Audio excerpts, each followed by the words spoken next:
Ikastolan, erteera behintzat danok abestu egin duen. Ikastolan bertan bueltaman, eta lehenengo txu hori tantxe ikastako ditunek ikastolan abesten, ertetzen egin duen. Lehenengo txu hori, punta bihatzori, beste guztien artean, txikia dekori. Eta geho, lara, iten La Escuela Superior de Maestras de Bilbao.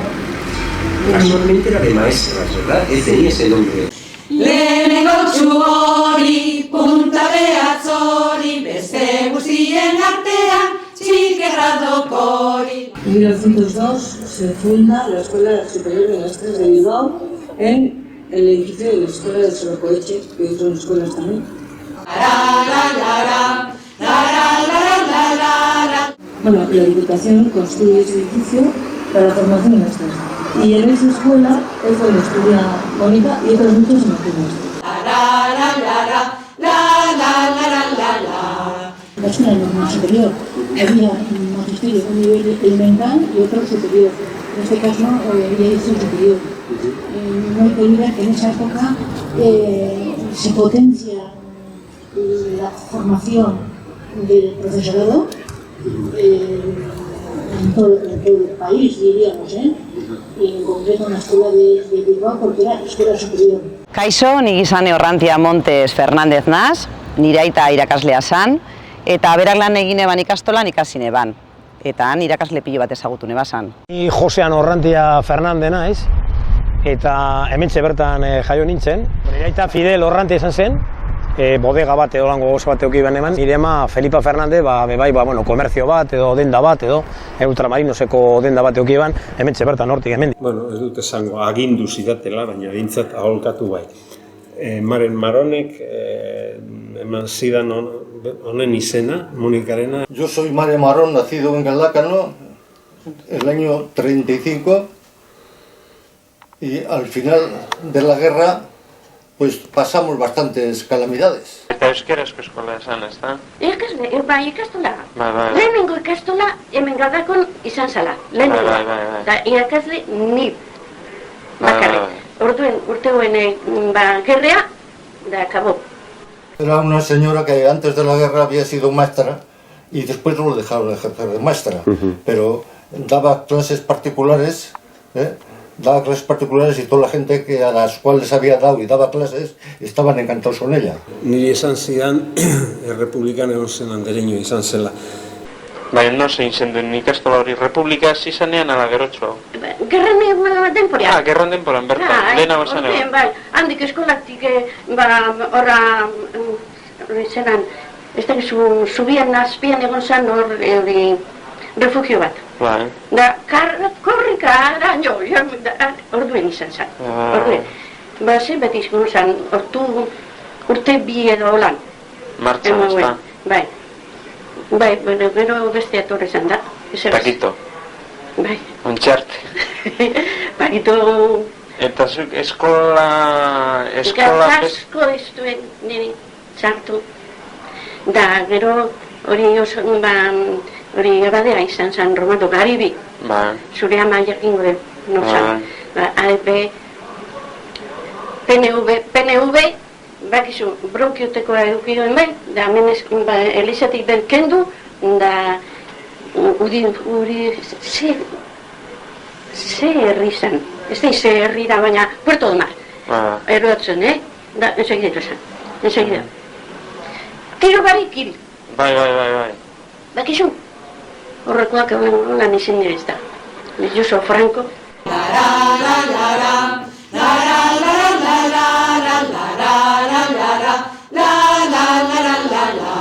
Bigarren txu hori, punta behatzori, beste guztien artean, nagia dokori. Baina hori dana ezin da aitu gerraurreko pizkundea kontuen hartu barik.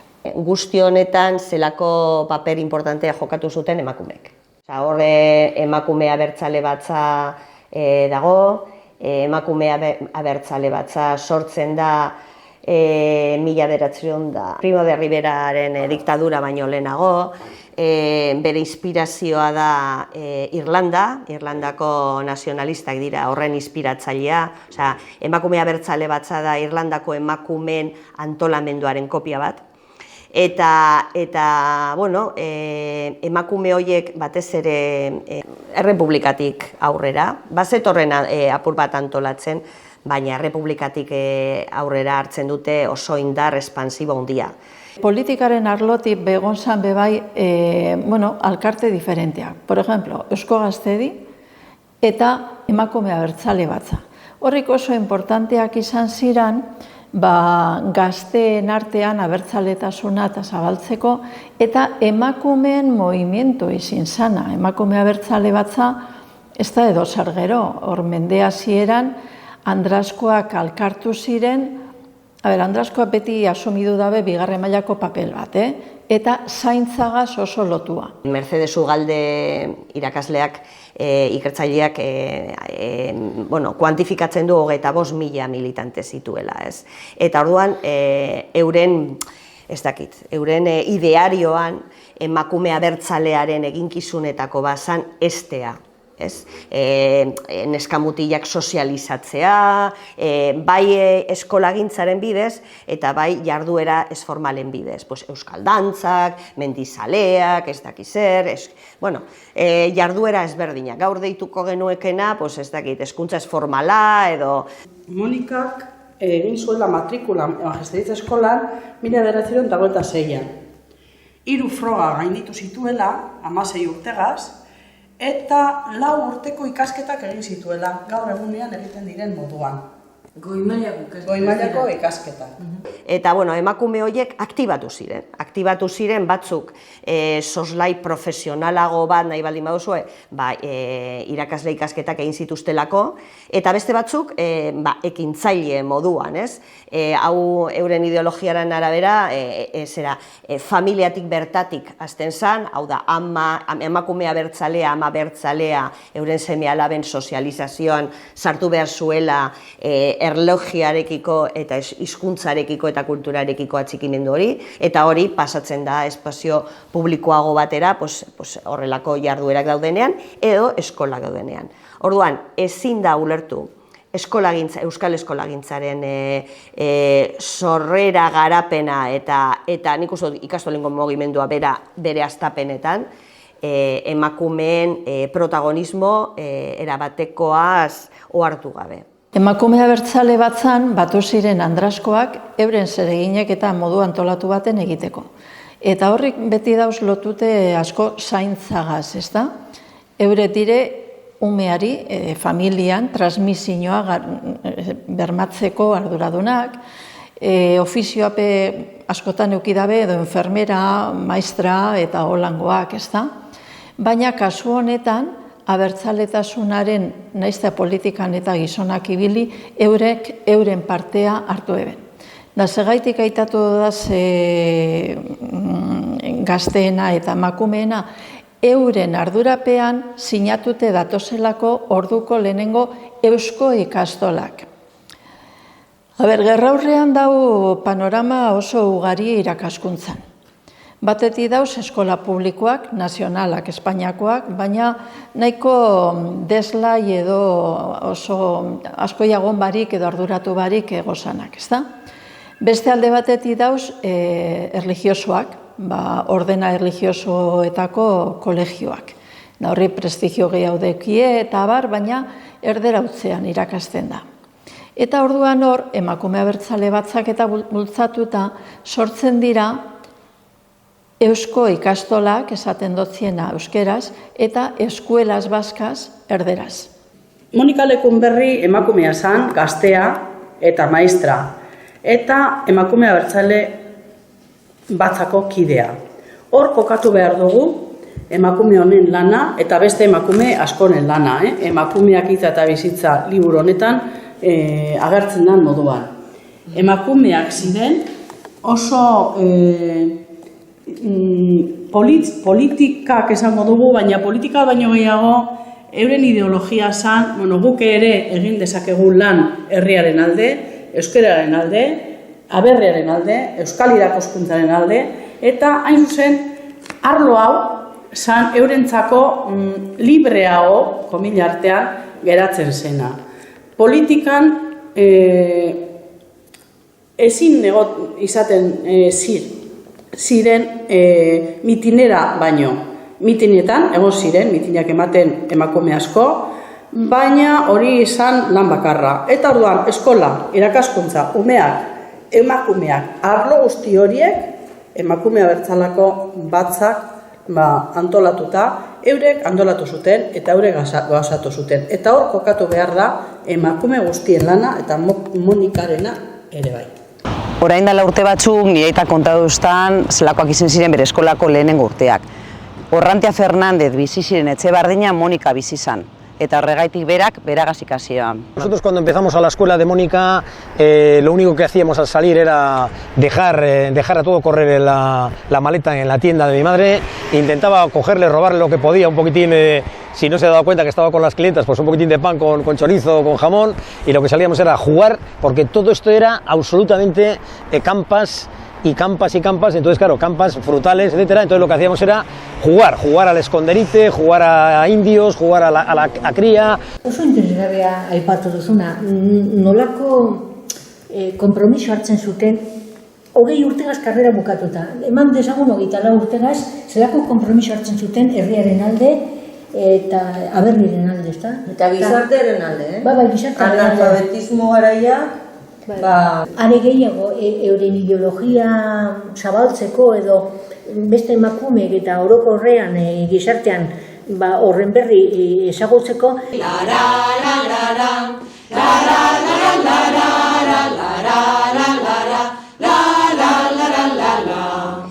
Hirugarren txuhori, punta behatzori, beste guztien artean, luzea dokori. A Carmelo Leizaola, claro, conocí muchísimo. Carmelo Leizaola estuvo trabajando en la fábrica.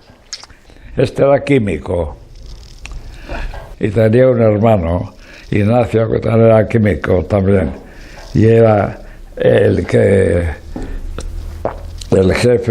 de la fábrica de Guturribali.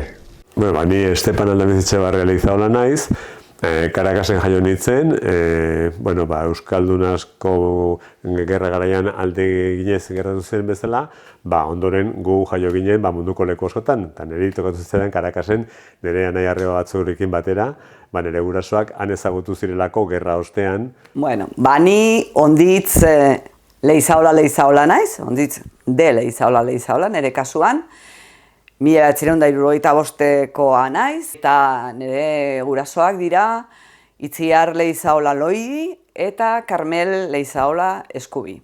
Nik euskaraz hemen bizizan denbora askoan Leizaola, goitzean. Leizaola ungoa ez bestia, anaia. Rio Janeiro izan. Baina gure etxean urte asko zan ostatuz. Ostatuz, ara fabrikara etorzen, eta edukazioa lekaro zen. Egun zan, kolegioa, Don Carmelo, Leizaola. Da, etorri zen fabrikara.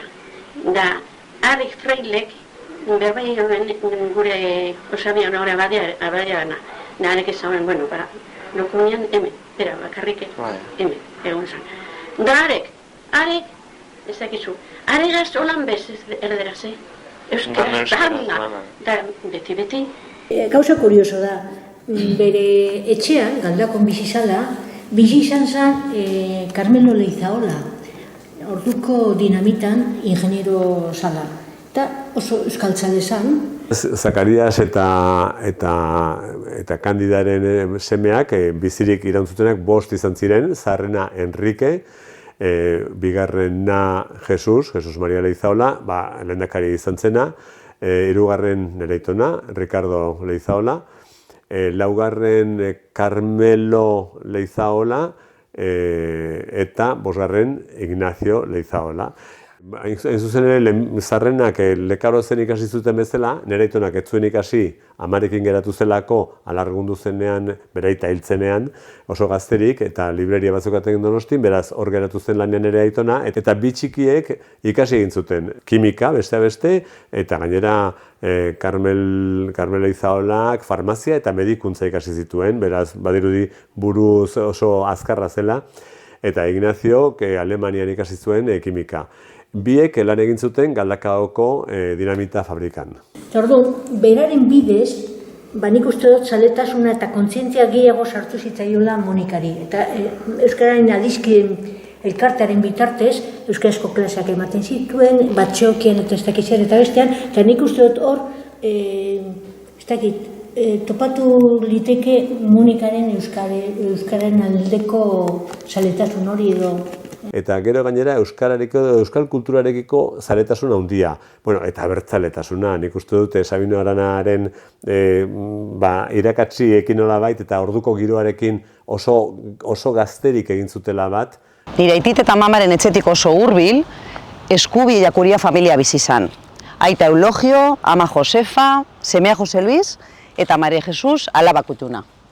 Han Galdakaon bizi ziranean, aitona Karmel jada apopilo zegoen etxetik lantegirako bidean, beraien Jakuriatarren etxeko alde batetik pasatzen zen gutxienez, eta mama ikusten zuen balkoian, eta mamak aitona.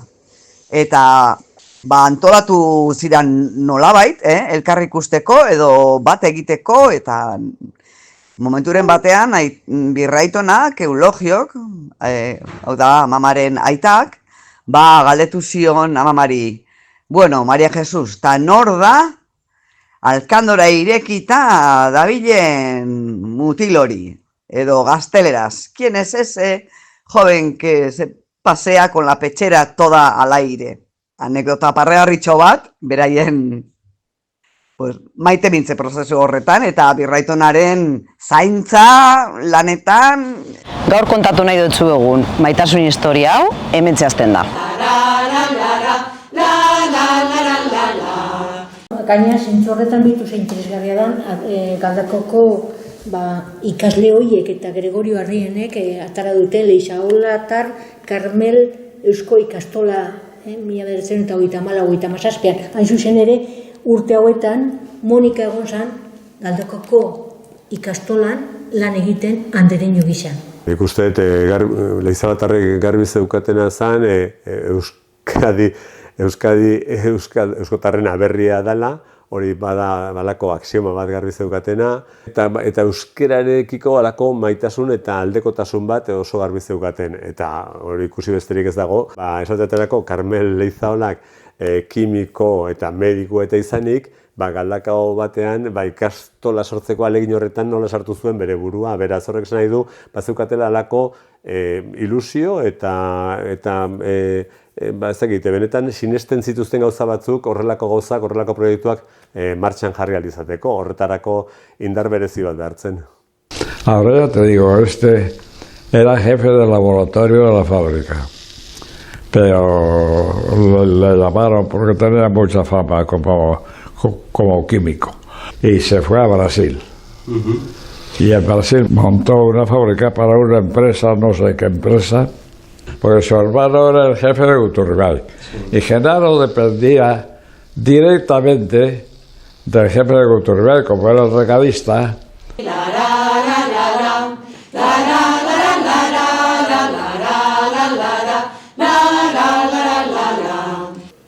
Pedagogikoki ere formatu izan. Gutak egula, Eusko Ikaskuntzako 1936ko ikastarotara joan izan zen Donostire. Eusko Ikaskuntzako antolatzen zituen ikastar horietara. Eta han harrapatu zuen gerrak. Karmele, eta zelan hasten da gure Monika ikastolari antolatzen edo? Nondik? Bueno, hain zuzen ere, Karmelo eta herrian zeuden beste euskaltzale batzuek, akorduen erabakitzen dute Galdakon Eusko Ikastola bat sortzea. Orduan, horren inguruan, mobilu iten da, diru laguntzak eskatzen dira herri mailan, sosketaren bidez, dirua batzen eta bar, eta orduan hori dela eta antolatzen da.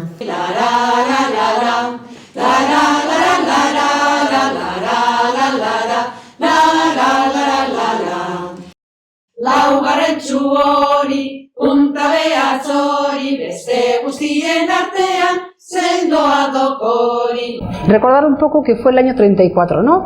Cuando se empezaron las clases, creo que se empezaron las clases en marzo del 34. Pero la inauguración oficial fue el 15 de abril del 34. Bien. Entonces, desde el 34 hasta el 36. 37, hasta el 37. Primavera del 37, hasta abril del 34 al 37. Ah. 3 años. Carmelo Leizaola eta Mari Jesus Eskubiren artean maitasun istorio bat egon zala argi dago. Holan be, Galdakon, jente asko, euskaragaz eta kulturagaz, maitemindu eta konprometitu ziren. Supongo que habrá habido presiones en su momento, ya que tuvo la Ikastola o estuvo en la Ikastola dando clases antes de la guerra. Me supongo que sí, porque yo la verdad es que no conseguí nunca escucharle ni a ella ni a Gloria hablarnos en euskera. Cuando estalló la guerra, el verano ese que estuvo en Donosti ella, haciendo un cursillo. Con Luis Aguirre. No sé con quién, pero bueno. Luis Aguirre, que era el asesor de las Ikastolas e inspector, y era primo de la madre de Sorre.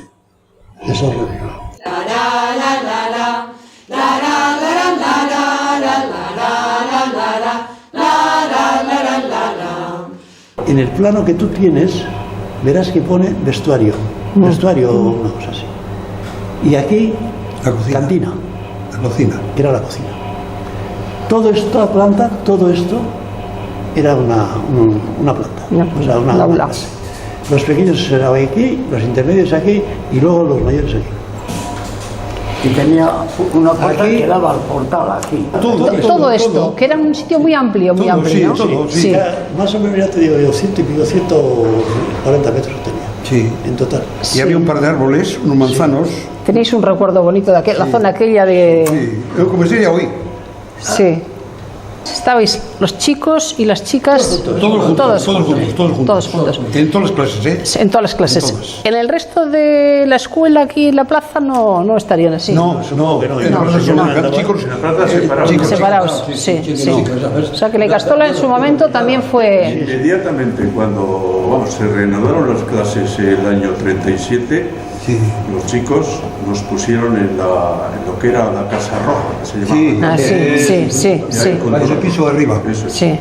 El Bachoqui. Sí. Y entonces estaba don Rufino Ochoa, era el maestro que cogía a los chicos. Las chicas no sé dónde las metieron, no me acuerdo, pero los chicos, de luego, todos los metieron. Bueno, hainbat artikulu dauz, orduko emakumeen mugimenduak egin zituenak, biltzen dituenak, baina batez ere, badago garaiko eusko ikastolak erabiltzen zituzten materialak eta erabiltzen zuten ikasmateriala eta kurrikuluma zer nolakoa zen, ezta? Eta, hor deskribatzen da,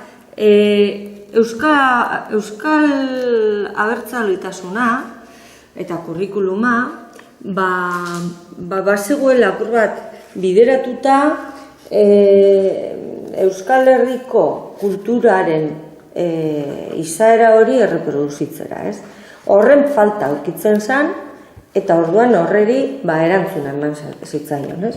Nire aita izan zan, honezkero hildalako, Carmel Leizaola Sánchez aitonaren semea. Carmel Leizaola Sánchez, Maria Jesus Eskubi Eiakuria izeneko emakume Galdakaoko batekin ezkondu zen, eta bera izan zan, aita beraien seme bakarra oso berandu, aitona Carmel bapatean hiltzelako gerra sortu zen urtean. Gure aitona Carmel lanbidez kimikaria zan, amamari entzunda beti azpimarratu du aitona gizon jakintxua, langilea, familiakoa, mendizalea zala eta asko ikasten zuela eta beste 2 karrera ere egin zituen, medikuntza eta farmazia. Baina bere lanbidea izan zen kimika egintza.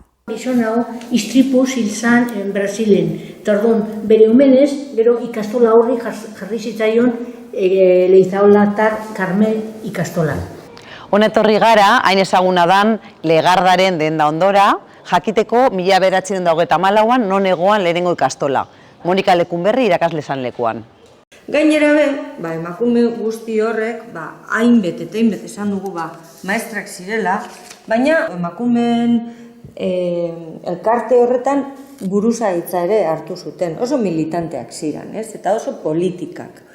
Sobre todo los recuerdos que te quedan, pues son así. A mí, por ejemplo, me queda el recuerdo de cuando se colocó la placa, Carmelo Leizaola. Ese es uno de los recuerdos que tengo. Pues se llamaba Escuela Vasca al principio.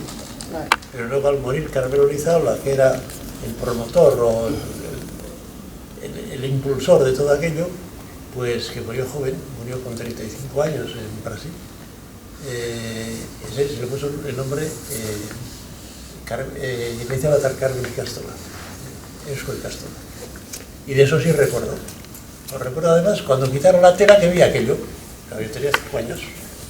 O sea, es una cosa. ¿Tú vivías allí además? ¿Más tú vivías allí, no? Sí, sí. Ya te digo, yo 2 épocas con Mónica. La Mónica, la de Ikastola, y luego allí en su casa, que con Genaro el padre, enseñando los canarios que tenía, esas cosas, se solía enseñar un rato antes de empezar, igual a la clase, o cuando salía. Sí. Cuando volvió a donde ella, pues después termina la guerra, el 39-40. Y entonces... Era clandestina las clases. Sí. Después de cuando terminó la guerra, empezó a dar clases ella en casa. Tengo una duda, que es, si eso que estamos diciendo, que iba por las casas y que daba en casa, o sea, ¿cuál fue antes y después? Tengo una duda por la siguiente razón. Yo recuerdo que cuando empezamos ahí, nos decían que no venir todos juntos porque hacéis mucho ruido, y los vecinos, ¿no? Y tengo una duda de si fue por eso o porque tenían miedo. No, pero eso aquí, en la casa aquí. Pero es que tenía miedo a la de abajo. Yo recuerdo de ello que me haber dicho ya. Como no había otra cosa, teníamos que ir a la Escuela Nacional. Y en la Escuela Nacional estuve pues hasta los 14 años. Y cuando salí de la Escuela Nacional a los 14 años, ya éramos muy jóvenes porque entonces todavía hacía falta muchas cosas para poder estudiar. Pues fui a estudiar donde Mónica en una temporadita, yo creo que fueron como unos 5 o 8 meses, una cosa así. Y luego pasé ya a los frailes de Zuazo, de la Escuela de Explosivos, hasta que fui a estudiar ya a Bilbao, a la Academia ya de Profesión. Lo que yo sí sé, porque mis hermanas, yo no di con ella cuando iba por las casas, pero mis hermanas sí. Yo la limpieza. Yo tuve la suerte de que como no vine a la Escuela Nacional, yo no estaba fichado. No estaba fichado. Y entonces. ¿Por qué no viniste a la escuela? Por eso no estabas fichado. No estaba fichado para ir a hacer la mili. Pero ese fichaje, ¿de qué venía? ¿De que habéis estado antes en la Icastola y por eso? No. A todo el pueblo, a todos. Sí. Había estos requetes y falangistas. En Galdacano era la mayoría falangistas. No sé si fue Rufo y Ángel Borgoña, a Iñaki y a mí nos dio la dita el vecino, porque no quisimos barrer como no íbamos a la falange, nos querían que barriéramos el cine de Lorrio. Pero no fuimos a barrer. Entonces nos cogieron llamando a Totoriga y nos dieron cita al fino.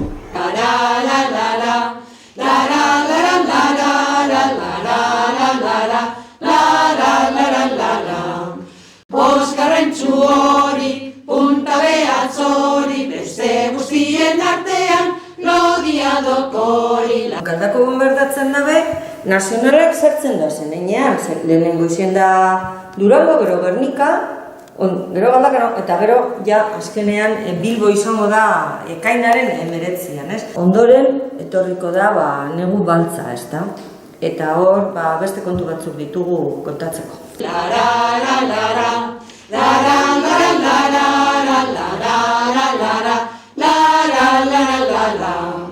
Cuando esto se cierra la ikastola, pues porque la situación era la que era,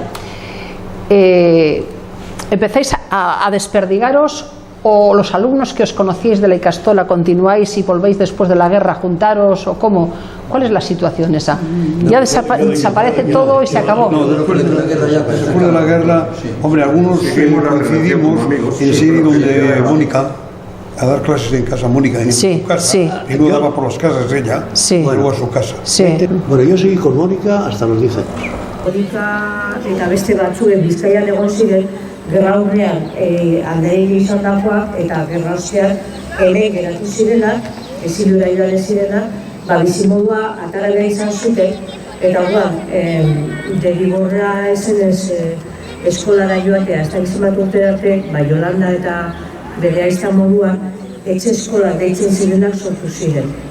Eta bai Bizkaian eta bai Gipuzkoan hainbat herritan, gerra aurrean abertzaletzat izan zituzten andereño pilo batek bizimodua atara behar izan zuen, euren etxeetan, etxe eskolak deitzen zirenak antolatuta, bizimodu horretara izateko. Ni Maribego Orozko naiz, Zamacuaco del 48, entrábamos más o menos, después de la comunión, eta urten amasei urte gazet. Orrantia Fernández naiz, eta jaio nintzen 1976an, gerraren denpora, oso ondo, ezta? Bai. Eta Monikaren eskolan hasi nintzen 9 urte edo hortik, 9 urte neukanean. Batez ere hori gogoratzen naz. Ditadoa El Quijote.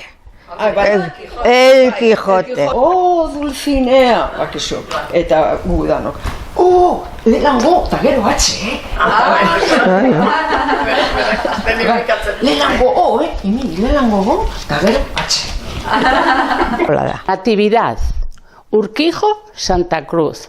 Ninas, Elizaldecoa.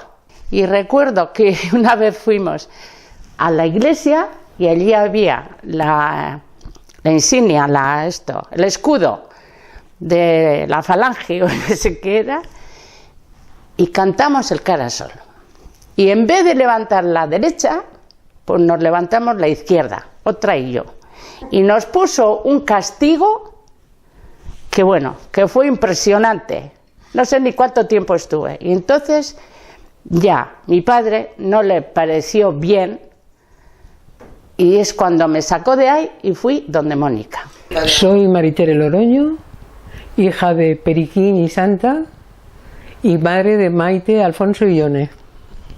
¿Y tienes años? Y tengo 84 años. ¿Qué te acuerdas de cuándo empezaste? Pues no me acuerdo cuándo empecé, pero muy jovencita, antes de ir a la Escuela Nacional, porque luego nos obligaban a ir a la Escuela Nacional. Primeramente dio clases en Plaza Coeche, en la casa de Uribe, y luego empezó aquí en la casa de... pues no sé de quién era, porque vivía Orrantia, tenía Damaso en aquel momento, la peluquería.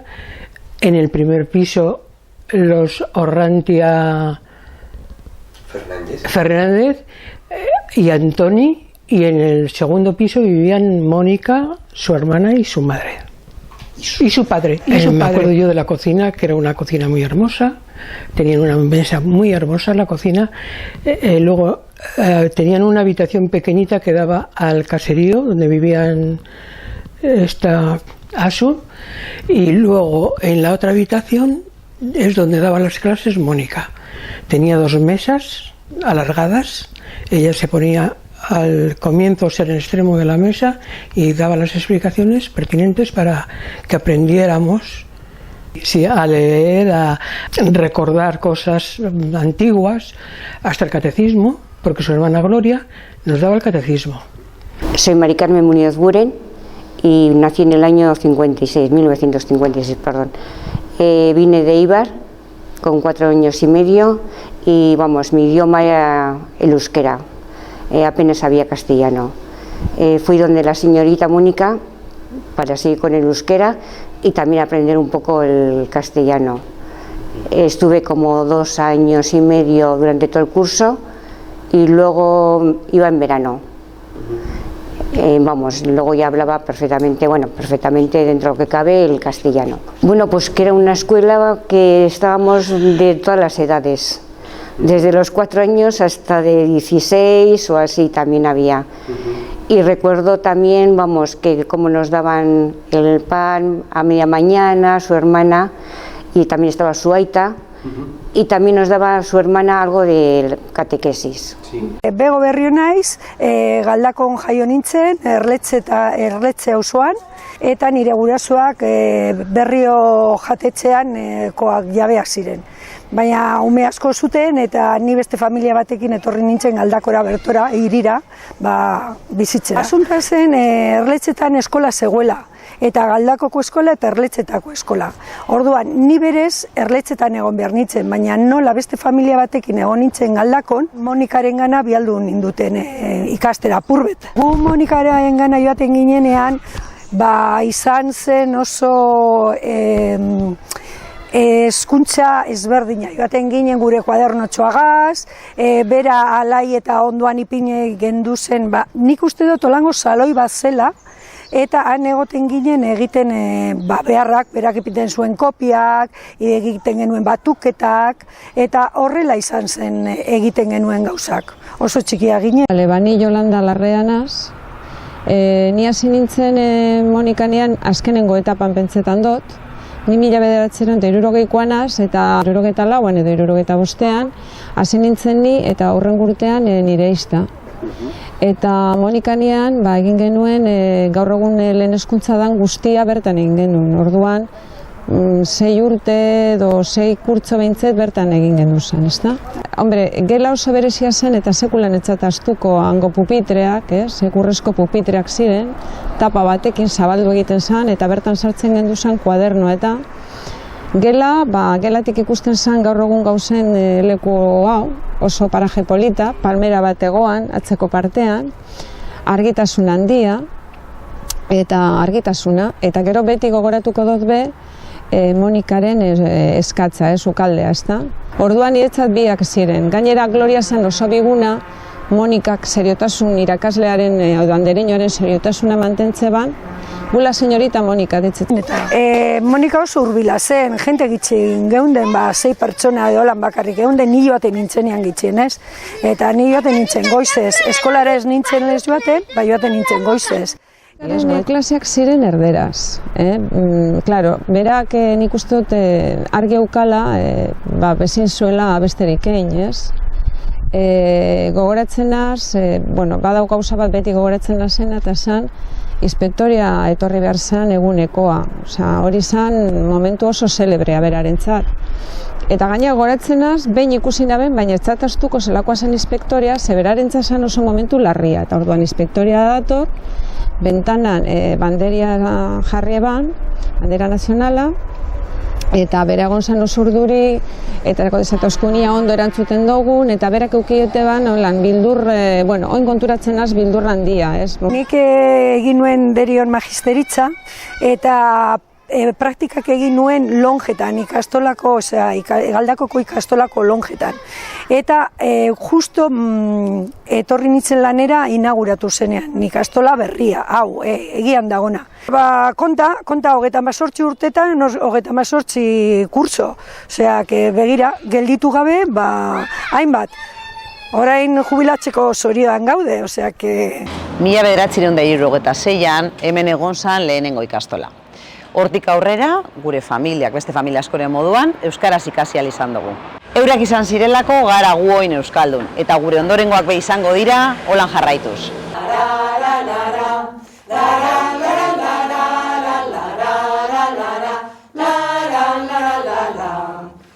Urteak joan eta urteak etorri, amaite gaztolaren emaitza ugari. Bueno, ni izena Mikel Aretxaga Motxobe Lejarreta Landeta. Ni Durangoa, bertakoa. Yo nací en 1932 en la casa de la calle Fray Juan de Zumárraga, que le llamábamos en la Ollería. Leonardo y Matilde, padre y madre. Mi hermana la mayor, Feli. La segunda, Tere. Y la tercera, Luchi. Y luego el cuarto yo, ¿eh? Ah, claro, Mikel, sí. Honek euki behar du harreman bat aldez aurretik gertatu denarekin, eta orduan ipini nuen foko bat zer gertatu zen gerra aurrean, zer gertatu zen euskera eta hizkuntza biltzen zituen esperientzia historikoek zer esaten duten, eta hor bazeuden iturri idatziak. La escuela era una de las primeras escuelas vascas que ya se oía que habrían en otros sitios también, pero la de Durango se abrió en el 35, en 1935, y estaba donde ahora se encuentra el juzgado de Durango, Nezkurdi. Lehenik eta behin gauzak ez direla gertatzen kasualitatez, ez? Eta sartzen garenean azterketa soziohistoriko batean murgiltzen garenean ikusten dugu historian daudela jarraikortasun lerroak eta apurketa lerroak. Emile garai miota abando zengotita bengoa, ormaitzea. Eguzkiza. Eguzkiza, unibazo. Ormaitzea. Euskiza, ormaitzea, unibazo eta urien. Oso no. Euskera eta eskola binomio hori biltzen den fenomenoetan ikusten da gerra aurrean, frankismoa baino lehenago, bazegoela historia bat, bere txikitasunen historia, momentu intensiboago edo aulagoekin, baina kezka hori umeak euskalduntzeko, umeek eskolan euskera ikasteko kezka 19. mendetik zetorrela. Lehenengo ikastolara joan ginen. Gerra aurretik ikastola, Belostikaia kalean egoan ikastola, da guten derian bizi ginen, da ara joan ginen. Eta, bazeudela esperientzia historiko batzuk, nagusiki, edo nahi baldin baduzue, indar handiagoz Errepublika garaian gertatu zirenak. Miren Edurne, Egino Urbieta, Arakizain Lizarazu. Bilbon, Barrainkoa kalean. Ta juten nintzen errotatxuetako ikastoletara. Eskuelas Vascas de errotatxueta. Sotaneko parkia bukatu eta bela xean txezen. Parketik Jesusen bihotzen aldea. Eta hor, aipatuko nituzke Eusko ikastola batza eta auzo eskolak eta diputazioek egin zuten elebitasunari buruzko saiatze eskolar konkretuak, ez? Genduzkan, hango ikastolako zen laukiek zen amaiak, ez zien bate olako ikezen laukiek, eta aulkiak zian, nola, baina aulkiak zatia biltzekuak, horrela biltzekuak, baina txikiak nola ginen, da jutekoan errak bildu eta jasota gelditu ziren. Hoiek badaukate abia puntu historiko erreferentzial bat, eta da 1918ko Eusko Ikaskuntzaren lehen kongresua. Horatzen dut, aiztabi egozan erran. Maestrak bizek. Ez dezkata mutila bebai. Baina honek, guzti honek, gerrarekin, bukaera batera edo egokitze fase batean sartzen da, ez? Y en el 37, cuando llegó la guerra, pues ya empezaron a oírse de que había problemas, que íbamos a ser atacados por la toma de Franco y Esor, y que los niños que tenían que salir de clase, que no se podían quedar a pasar esa guerra porque les podían morir muchos. Euskal kolonietara, iparraldera, ez dakiz zer da holan, baina egia da, Espainiako gerra eta gero, bigarren munduko gerra izan Europan, eta bata bestearen atzetik, hori, gelditu zan, nahi baldin baduzue, stand-by, ez? Osea, ez egon mugitzerik. Ella ya fue con los niños, que le llamaban los niños de la guerra, cuando ya salieron de la ikastola de aquí. Pero según mi hermana, les llevaron en algún tren hasta Santander. Y en Santander embarcaron allí todos los niños. A algunas le tocaba a Bélgica, a otros a otro sitio y tal. Y a mi hermana le tocó a donde iban a llegar así. Trabajaban de andereño y les pagaban 125 francos.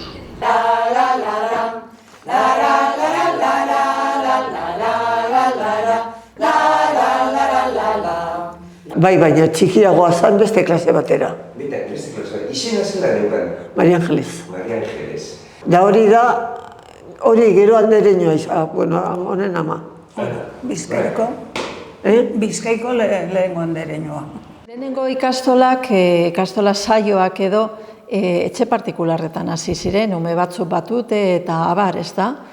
Bini, Joson Aristondo akarra eginaz, Ondarroan jaio nintzen, 1958ko uztailaren 7.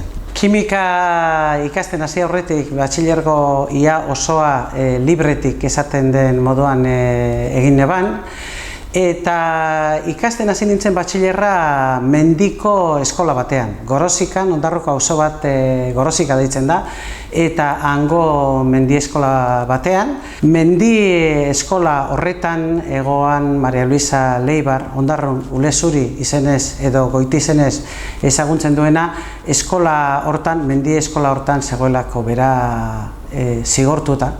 Eta hor, familia batzuk eta persona batzuk, abizen batzuk agertzen direnak, horre dira, gerra horrean, eskuelas baskars horretan ikasitakoak. Osa, katea hor lotzen da, zer pasetan da, gerra horreti datozenak, jadauz edadean gora eginda, eta gerra ostean jaiotako gazteak, gure dabe, velozidade handiagoan sartu honik eusek, eta orduen txoke generazional bat hau hor bitartean, ez da? Baina eurrekoa da ostekoaren aurrekarie eta... 50. urte hurrena ospatzera goaz. Bai. Eta, hori, gure ikastola sortu zen, neurri baten lehen beste ikastola bat egon zalako. Bai. Beste ikastola horreta, andereño batzuk egon ziren. Bai. Eta horietako bat, entzuta daukat, Monika Lekunberri. Monika Lekunberri, bai. Gure ikastola den hau, orain dela hainbat urte, 40 urte pasata hasi zen. Hau da, 1976an, guraso batzu, hasi ziren, Aldakonik ikastola bat sortzeko asmoz bildu ziren. Bebangotan 35 edo inguru izin ziren, eta andereño bi, Itziar Barrenetxe eta Marebiza Makona. 1967an hasi zen Galdakoko ikastola. Bai. Hor egondako hainbat ikasle, ziren bertako gurasoak, ikastola sortu zutenek. Eta nik ez dut, inoiz ez dut guentzun, gure artean, emakume hori hasierako ikastolan egon zenik. Bai. Nik urte dut... Arrazoia dekozu, bai, hori egia da. Zabaldu genuen ikastola, niretzat, egun garrantzitsua izan zen ordurritasuna, beldurra eta poza. Beldurra, klaro, proiektu barri bat, eta importantea izan zen. Hezkuntza, gaztelarazko hezkuntzatik euskerazko hezkuntzara pasatzea. Eta beldurra zelakoa izango zen etorkizuna. Ez egon testorik, ofizialki ez genuen laguntzarik. Gurasoak zelan portatuko ginen aurrantzean, lehenengo eguna umeak zer egingo eben ikastolan, zetarak izan ziren barriak, eta, hori, zelakoa izango zen etorkizuna. Horre izan beldurra. Ni 7 urtera arte ikastolari nintzen, gerra aurrean. Eta orduan, ikastola bat barri bat zabaltzea, niretzat izan zen, gerra aurreko ikastolearen jarraipena, eta horregatik izan zen poza. Nik ikusi nuen, lotura zuzena eta pertsonen izen abizenekin jarri daitekena, nik ikusi nuen jarraikortasun handia Elbira Zipritriaren bidez, ez? Bera zan emakume batzako kidea, bera izan zen Donostiako eskola bateko maistrea eta eskola horretan euskeraz ere irakasten zan, zan emakume, bera egon zan 18ko Eusko Ikaskuntzaren biltzarrean, emakume bat ibili dana, andereño izan dana nolabait gerra aurrean. Momentu batean erbesteratzen da eta jarraitzen du bizitzen bera da Labayendarren andereñoa etxean. Ni juten izan ikastolara, nire lehengusua jute zian eskolapioetara, eta bueno, bazegon desberdintasun bat. Nabaritzen gendu, nahizu familia batzuk alde batekoak zirala, eta bestekoak aitarekin, osabakin, lehenakin horra saltzea eta elbidita zipitia. Ura andereñoa zen. Zura Donostiara zen, oso andereño famatua eta bai, gogorra. Oso hurbil dago Barandiaranen gandik, ingurun honetan, eta Zipitria momentu batean bueltatzen da Donostiara. Ja, gerra mundiala amaitu danean, errefusiatu zeuden batzu etortzen dira Hego Euskal Herrira, eta orduan emakume honek bizi modua behar zuen atara, noski. Zipitria izan zen zubi erreal eta izena bizeneko hori, badaude beste baten bat, Maria Angeles Goya esate baterako, eta holan, ari gara hitz egiten 50ko hamarkadaz, osea 50, 60 baino lehenago, ez. Eta hemen amaitzen da gure maitasun istorio hau. Hemendik ikusiko geunke Lekunberri familiaren etxea, Eskubie Jakuriaren solo eta lorategiak. Gerra aurreko Eusko Ikastola horretan ibilitakoak izan ziren batzuk behintzat gero diktadura ostean lehenengo ikastolak sortzen eta legindu zirenak. Sortzen batzuk guraso moduen eta beste batzuk andereño edo irakasle moduen bebai, ezta? Maria Angeles garai dugu apurbet ikurra, sasoi horretako andereñoen artean. Maria Angelesan zazpikailetako familia batekoa, amazan arrazolakoa, hango etorri euken eta euskera behangoa, eta 3 aiztek, Emil, Maria Angeles eta Alasne, egon dire sartute euskalgintzan arlo guztietan. Tomás, recuerdo que la primera canción que aprendí sentado encima de las rodillas de él. Pues yo entonces habría empezado a ir a la Ikastola. Y fue Itxaso laino dago. Esa es la primera canción. Itxaso laino dago. Esan genke katea ez dala eten, eta euskerarekiko maitasunak aurrera egiten dauela. Eta aurrerantzean be, ala bedi. Itxasoan laino dago, Baionako barraraino, ni zu zaitu maitiago. Txoriak bere, umiak baino, nik zuzaitu maitiago. Txoriak bere, umiak baino, arrantxuak ura baino. Bigarren estrofa, bai, bigarren estrofa.